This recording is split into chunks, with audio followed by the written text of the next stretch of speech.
the reason why Belmo is so much better than everybody, I think, because he actually knows how to get his ball to roll forward. And he knows where it's going. He knows where it's going for the most part. Yeah. What's up, guys? J.R. Raymond back again, and we are at Woodland Bowl for the tournament here in Indianapolis for the PBA. The TQR is going on right now as we speak behind you, but we are going to talk about one of the most controversial topics in bowling today. Is two-handed bowling cheating? Find out here in a minute.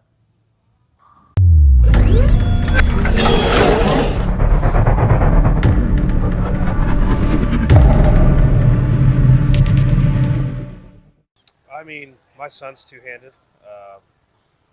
He throws it just like all of them, but with every sport, there's always some that are going to be better than others at it. And I think it's as watching Junior Gold grow in the last 3 or 4 years with all the two-handers that have been there. I mean, it's just going to keep getting bigger and bigger and bigger. And yeah, it's just you got to get used to it. It's here. I'm actually okay with two-handed bowling. I mean, and the end result is they're letting their ball off their hand with one hand. There's a few guys think it's a crutch or whatever you may want to call it, but to me, it's not about the rev rate they create; it's about the roll they create. And I mean, they get like some sort of down tilt, and it looks like down tilt almost. It's at least less tilt. I don't know what Belmont if you guys are, but I would say they're closer to zero than most people. Right. So And what that does is actually, I think it allows bowling balls to save more energy. It gets to the front, saves more energy, and it doesn't respond off the dry as hard as a normal tilt for a guy with use your thumb would be. So I think a lot of guys, argument can be made about what advantages two-handers have. Well, sure, can they throw it harder? Can they hit it harder? Yeah, but I don't think that's the reason why Belmo and a few other guys are better than the rest of everybody, because there's a lot of two-handers with 600 rev rates. right. But they tilt it a little different. Right. The good bowlers like Belmo, they can throw multiple tilts and They know how to manipulate it. Yeah. The reason why Belmo is so much better than everybody, I think, because he actually knows how to get his ball to roll forward. And he knows where it's going. He knows where it's going for the most part. Yeah. And he's really good at it. I mean,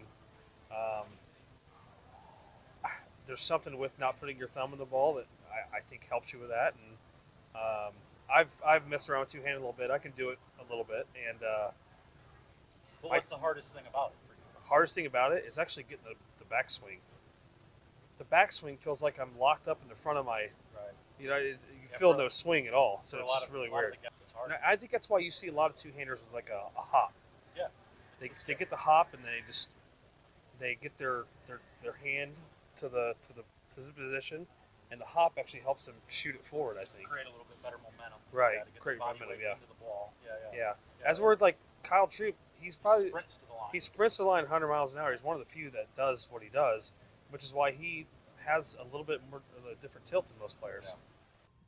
The reason people call it more of an advantage than anything is because of how they can change their tilt and axis rotation on command without having to worry about exiting the thumb or clearing it properly at the right time.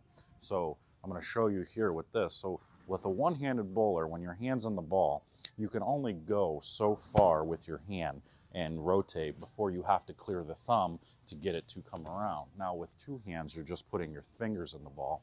Now you're able to do whatever you want. If you want to hold the ball up here, you have your supporting hand to kind of help you and guide it all the way through. Watching guys like Oscar Palermo, they start the ball and they really get their hand super far to the inside, and they do things with their hands that a one-handed bowler just can't do. So if I'm actually over here, if I lose control or if I let go with my right hand or my supporting hand, the ball falls off my hand that way. So I have to have that.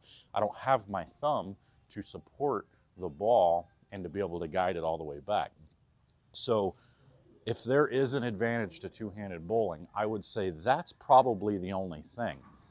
Being able to manipulate and change tilt and rotation so easily without having to worry about a ball hanging up on your thumb. Now, don't get me wrong, there are some two-handed bowlers, your Sean Maldonado and who's the other kid? Tim Foy.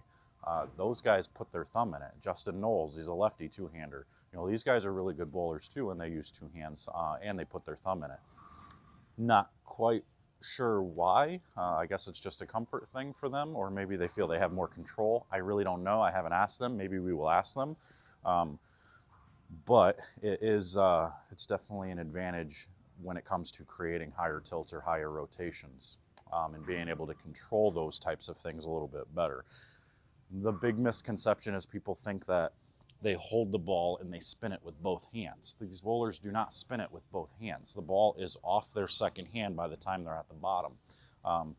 The same type of thing like with the Tom Doherty. You can see he doesn't use the second hand to support it, but he's only got his two fingers in it and he just rotates through without his thumb. Same thing, it's just an avoidance of having to put your thumb in and having to deal with all that.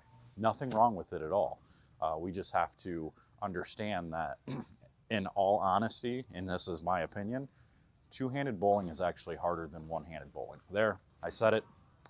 Two-handed bowling is more difficult to do than one-handed bowling. Now, one-handed bowling is more difficult in the essence of having to clear the thumb. That's the difficult part.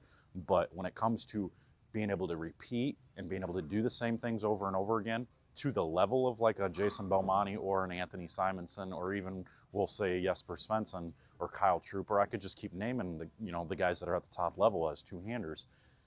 Being able to repeat those motions that those guys do, it's unbelievably difficult.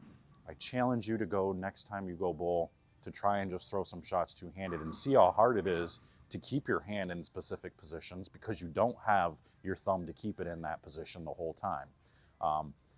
These guys have mastered the craft and are able to do things that nobody else can do, and that's why it's such a trend. You're going to see an awful lot of kids. We already are seeing an awful lot of kids try to bowl two-handed, and they're being really successful. But here's the thing.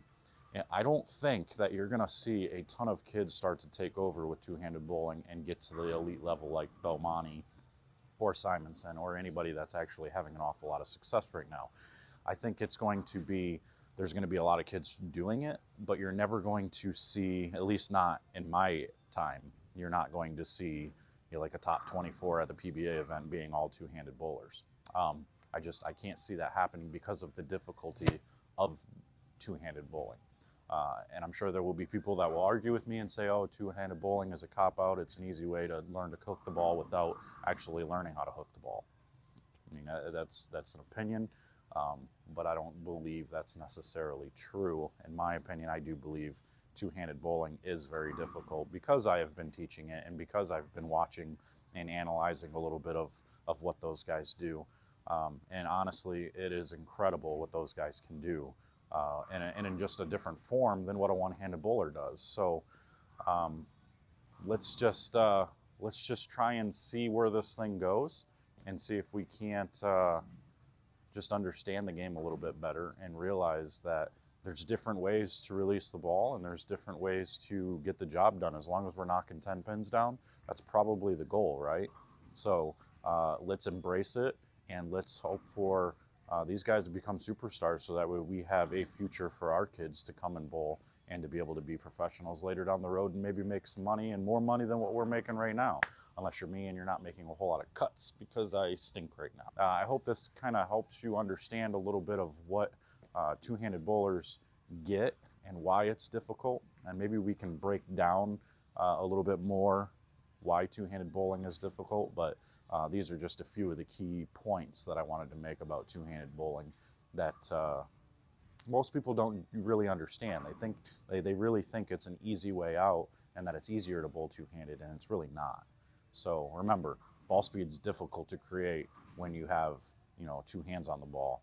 It seems like it'd be easier, but I challenge you to go out and try to throw it hard and really repeat those launch angles and those rotations that you're able to create. So good luck. But I hope this helps. We'll see you guys next time. If you have questions or if you just want to comment and say you hate two-handed bowling, that's fine. Go ahead. But we will see you guys next time. Make sure you subscribe to this channel and make sure you subscribe to Turbo 2-in-1 Grips page while you're at it. And we will see you guys for the next video. Probably going to do some breaking down the pros this week as well. So take care.